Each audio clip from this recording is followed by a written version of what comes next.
Hi, this is Jesse, and if you can't tell from the beautiful, picturesque scene behind me, I'm here on campus at Stanford University, where I've just had one of the most engaging weekends of the year, and it's the Learning, Design, and Technology Program's annual expo.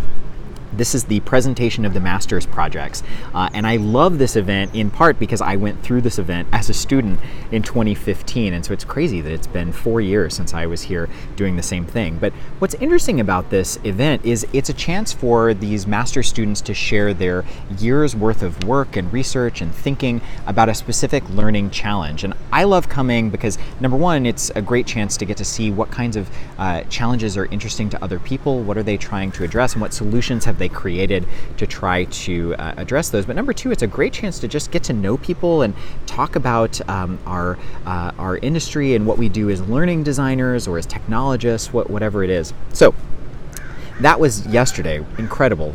Brilliant minds. I got to meet some of the students from this year's cohort, and I look forward to continuing relationships with them. Brilliant minds.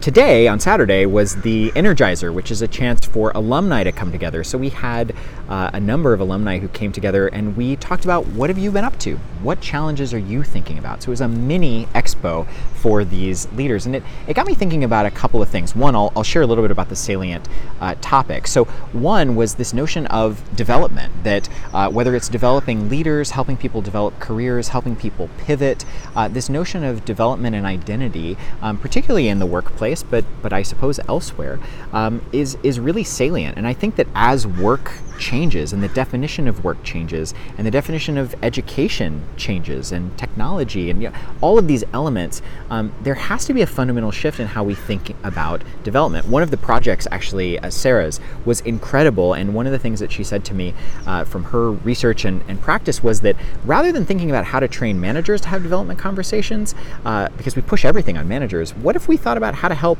teammates have conversations with their managers, and we put that same energy into it? Man, I'm going to be thinking about that for a long time. So thanks for that, Sara.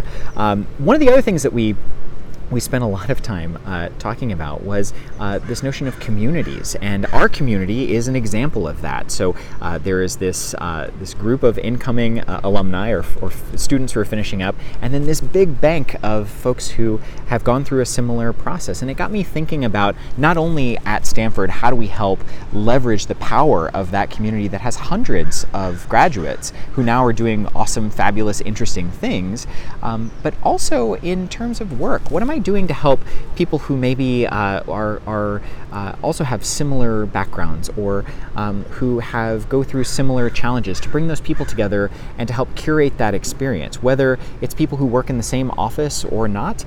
There are lots of people who go to the same university and then wind up working at the same company, and that's a natural place for connection to help someone ease in.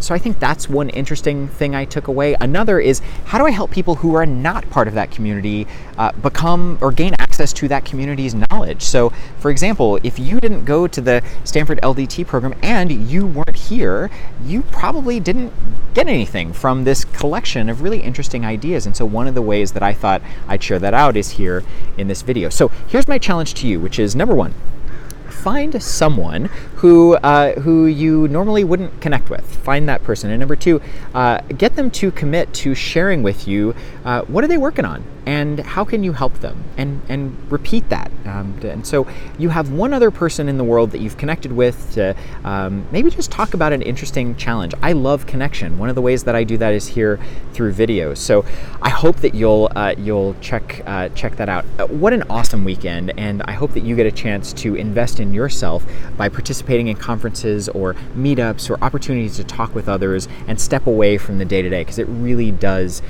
help me in my practice. So until next time, I wish you happy learning.